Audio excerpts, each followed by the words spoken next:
Jadi kalau hewan yang panjang lehernya itu yang disembelih adalah labat atau leher yang bawah. Bahwa asfarul. Assalamualaikum warahmatullahi wabarakatuh. Bismillah, alhamdulillah, wassalatu wassalamu ala rasulillah, amma ba'dah. Para pemirsa MCM TV yang saya hormati, Ya, dalam video kali ini kita akan membahas tentang penyembelihan hewan yang diambil dari kitab Fathul Qorib, sarahnya kitab Takrib. Jadi langsung saja, hewan itu dibedakan menjadi dua, hewan darat dengan hewan air. Hewan darat ya hidupnya di daratan, dia tidak bisa hidup di air. Sedangkan hewan air adalah hewan yang hanya bisa hidup di air.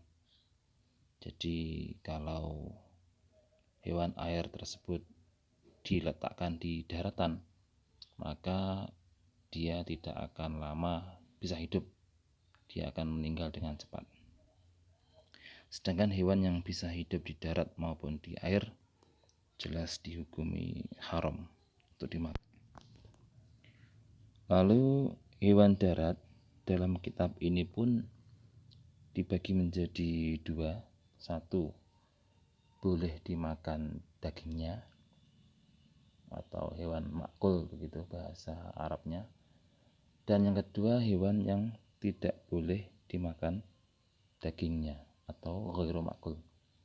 Untuk hewan yang ghairu makul atau tidak boleh dimakan dagingnya jelas tidak dibahas ya dalam penyembelihan ini, karena sudah jelas itu haram hukumnya untuk dimakan. Pembagian hewan lalu hewan darat yang boleh dimakan dagingnya itu nanti dibagi menjadi dua kondisi. Yang satu adalah kondisi di mana hewan tersebut bisa kita kuasai atau bisa kita kendalikan, yang dalam istilah kitabnya wal hayawanul biri al makuli alladzi kutiro ala dukatihi, hewan darat yang boleh dimakan yang mana bisa kita kuasai atau bisa kita kendalikan. Maka penyembelihannya fadukatuhu takunu fi khuluqihi wa huwa a'lal unuk. Maka penyembelihannya adalah di tenggorokan ataupun di leher yang paling atas. Ini wahada mantubun fima kosuro unu kuhu.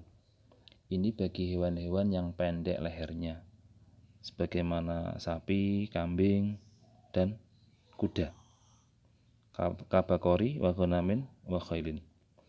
Wa nahruhu yakunu fi labbatihi. Jadi kalau hewan yang panjang lehernya itu yang disembelih adalah labat atau leher yang bawah. Bahwa asfarul unuk. Wa hadza mantubun fi matola unukihi. Fi matola unukuhu. Ini disunahkan menyembelih bagian leher yang sebelah bawah, paling bawah itu disunahkan bagi hewan yang panjang sebagaimana unta. Ini hanya sunnah, jadi menyembelih kambing, menyembelih sapi, disembelih di bagian atas leher bagian atas. Ini kesunahan. Sedangkan unta yang panjang-panjang lehernya itu disembelih di bagian bawah. Itu hanya kesunahan. Misalkan tidak begitu juga enggak masalah. Ini dikarenakan apa? Kesunahan ini karena hal tersebut akan mempercepat. Li'annahu ashalun li khuruji ruhiha. Ini disunahkan karena apa? Nanti akan mempercepat keluarnya roh, gitu ya. Jadi memang kita dalam menyembelih hewan pun juga ada tata keramanya, juga harus ada welas asih, rahmah kepada hewan, rahmatan lil alamin, termasuk rahmat kepada hewan yang akan disembelih. Bentuk rahmah ataupun kasih sayang tersebut adalah mempercepat kematiannya. Lanjut kepada pengertian penyembelihan. Jadi dukah atau penyembelihan itu sebenarnya secara bahasa itu maknanya adalah tatyib ataupun memperenak, memperlezat makanan, begitulah. Tapi kalau secara syar'i penyembelihan tersebut diistilahkan, istilah tersebut pengertiannya adalah ibtalul hararah al ghariziyah, jadi menghilangkan sifat panas yang secara alami ada pada hewan, ala wajahin makhsusin, dengan cara-cara yang sudah ditentukan. Wa amal hayawanul ma'kulul bahri, selanjutnya adalah bagaimana dengan hewan air yang boleh dimakan dagingnya. Pengertian hewan air sebagaimana tadi, bahwa ma la ya'ishu illa fil ma'i, hewan yang tidak bisa hidup kecuali di air. Itu walaupun hewan tersebut seperti kuda, seperti anjing, seperti celeng, seperti babi pun nggak masalah. Babi laut, anjing laut, kuda laut misalkan, juga nggak masalah. Fayahillu ala swahih bila dzabhin, maka hewan tersebut halal tanpa penyembelihan. Ini menurut qaul sahih, berarti ada indikasi qaul yang tidak sahih itu harus disembelih. Li'anahu aisuhu fil barri aisun madbuhun wa yukrahu, dan seterusnya lah. Jadi hewan air hidup di darat itu seperti sudah hewan yang disembelih. Li'ana aisyuhu fil barri aisyun madbuhun, hewan air itu ketika diletakkan di darat maka dia itu hidupnya itu seperti hidupnya hewan yang disembelih. Wa yukrahu dzabuhu illa, maka dimakruhkan untuk menyembelih hewan air. Jadi menyembelih ikan itu sebenarnya hukumnya makruh. Illa sama katan kabirotan, kecuali hewan air tersebut ikannya itu besar banget ya.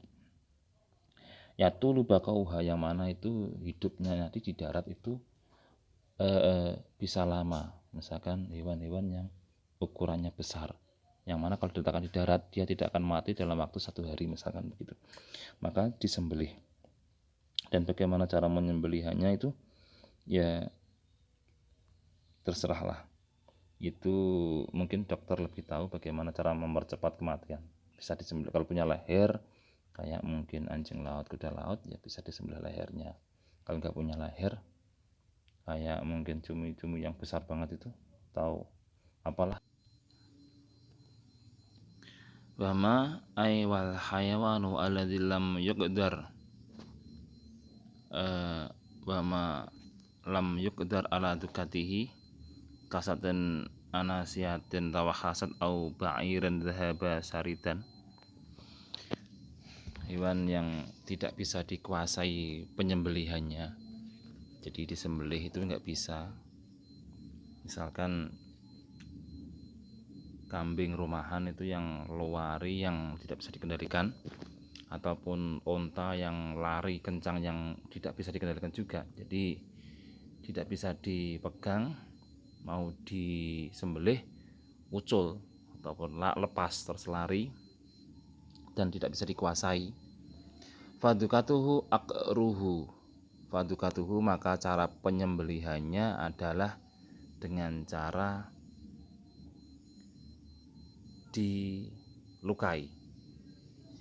dilukai akron muzahqan lirohi, dengan luka yang di situ bisa mempercepat hilangnya roh. Haitsu kutira alaihi, ya dengan luka yang di situ bisa mempercepat hilangnya roh, yang mana letak lukanya tersebut ya sebisa mungkin, sebisanya, dalam arti tidak disyaratkan di leher, bisa di paha, bisa di perut, bisa dimanapun, yang jelas terluka dan lukanya tersebut bisa mempercepat kematiannya. Fi ayyi maudhi'in kana al-aqru, dimanapun tempat di situ ada luka yang bisa mempercepat meninggalnya hewan yang ngamuk tadi. Jadi untuk hewan-hewan kasus yang tidak bisa dikuasai penyembelihannya ini nanti ada dua macam, ada dua cara.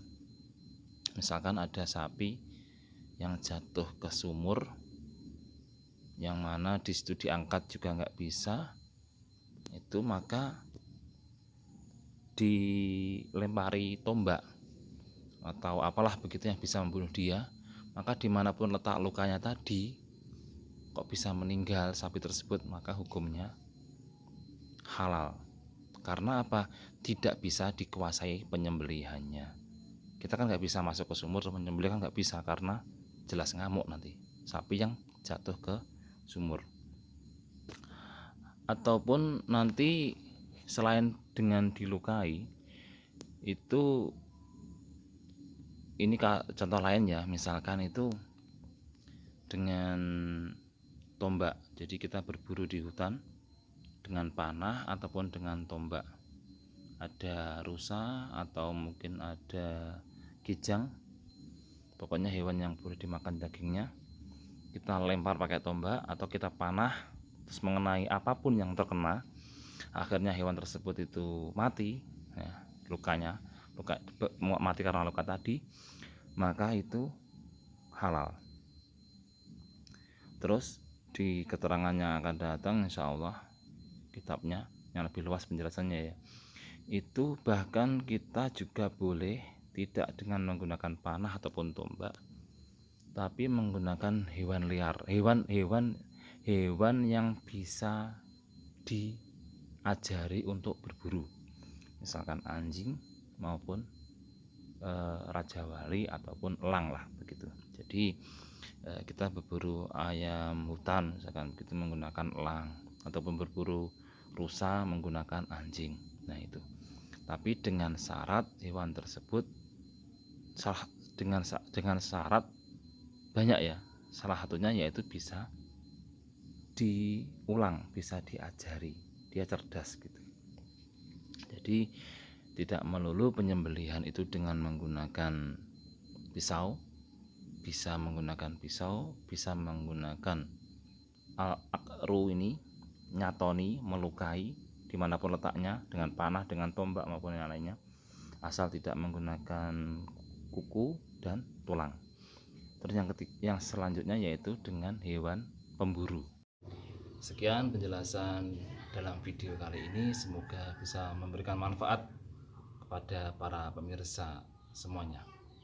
Wallahul muwaffiq ila aqwamit thoriq.